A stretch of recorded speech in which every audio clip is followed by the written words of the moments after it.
Вітаю, шановне господарство. У ефірі кароткі випуск навінаў. Для вас працуе Анастасія Русецкая. Запрашаю.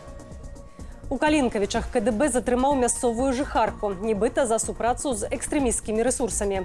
Інфармацыю і відэа апублікаваў тэлеграм-канал унутраных войскаў Міністэрства ўнутраных справаў.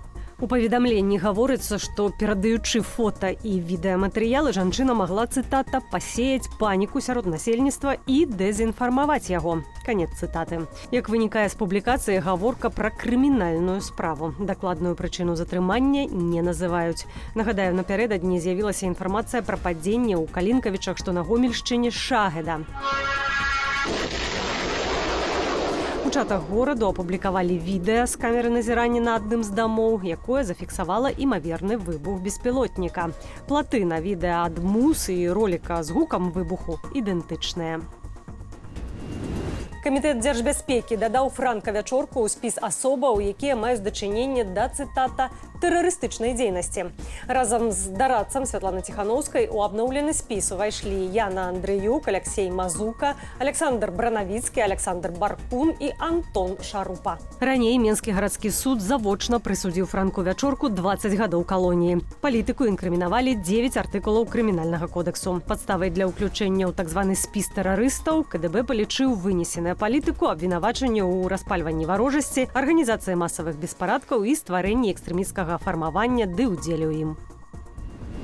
Лукашенко на наступным тыдні наведае Маскву. Як паведаміў прэс-сакратар Крамля Дмітрый Пяскоў, у расійскай сталіцы адбудзецца паседжанне Савету кіраўнікоў дзяржаваў СНД. 7 кастрычніка, паводле Пяскова, кіраўнікі дзяржаваў СНД ўвечары будуць у Пуціна. У гэты дзень расійскі прэзідэнт азначае народзіны, яму споўніцца 72 гады. Былы палітвязень, які выйшаў на волю сёлета, распавёў выданню «Салідарнасць» пра Максіма Знака, якога трымаюць у віцебскай калоніі нумар 3. Умовы ўтрымання там з найбольш жорсткіх і небяспечных у Беларусі. Калі я быў у ШИЗА, то праз вентыляцыю меў зносіны з чалавекам, які прадставіўся Максімам Знакам. Ён сказаў, што ўжо год, гэта быў канец 2023 года, сядзіць адзін у ПКТ. Сказаў, што адзіночнае зняволенне маральна даецца яму цяжка, але ён трымаецца. Адміністрацыя калоніі разумела, што сітуацыя сур'ёзная, і неўзабаве да Знака падсадзілі чалавека не з ліку палітвязняў. Былы палітвязень кажа, што пераканаўся ў тым, што з ім гаворыць сапраўды Максім Знак. Апошні раз яны камунікавалі ў студзені. Нагадаю, Знака пакаралі 11 гадамі калоніі ўзмоцненага рэжыму за выкананне прафесійных абавязкаў, адвакацкую дзейнасць. З лютага мінулага года ён застаецца пад вартай у Віцебе без сувязі з вонкавым светам. Колькасць настаўнікаў у Беларусі за 3 гады скарацілася на 8 тысяч. Гэта вынікае з праведзенага выданнем «Позірк» аналізу публікацыяў, якія рыхтуе Нацыянальны статыстычны камітэт да Дня настаўніка. Калі на пачатак навучальнага года 2020-2021 у сістэме сярэдняй адукацыі працавалі амаль 111,5 тысячаў настаўнікаў, дык на пачатак мінулага навучальнага года не набралася і 103,5 тысячаў. Пры гэтым колькасць настаўнікаў наймацней скарацілася цягам 2 паслявыбарчых гадоў з 20 да 22, калі ўлады пачалі актыўна пазбаўляцца ад нязгодных з фальсіфікацыяй вынікаў прэзідэнцкіх выбараў. І адначасова адбывалася масавая палітычная эміграцыя. Літва забараняе паездкі ў Беларусь і Расію для дзяржаўных службоўцаў і работнікаў, якія працуюць з сакрэтнай інфармацыяй.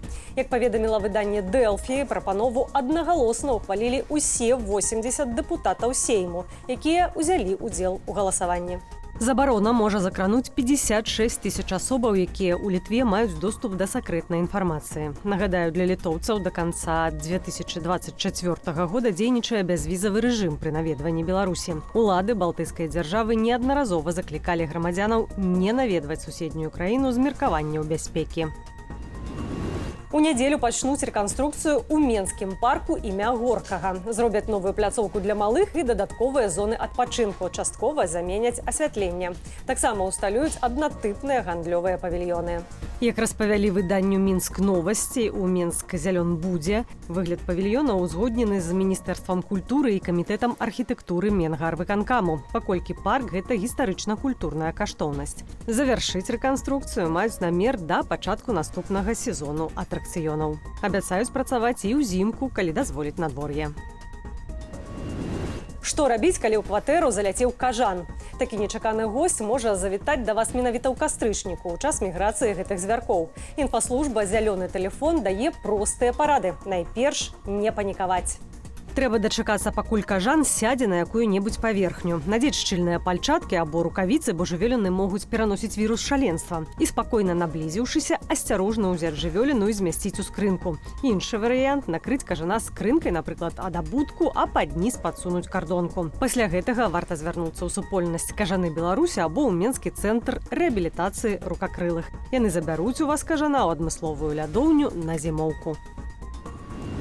Калі вы глядзіце гэты выпуск у Ютубе, заклікаю ставіць упадабанні і каментаваць, калі для вас гэта бяспечна. Для вас працавала Анастасія Русецкая. До сустрэчы.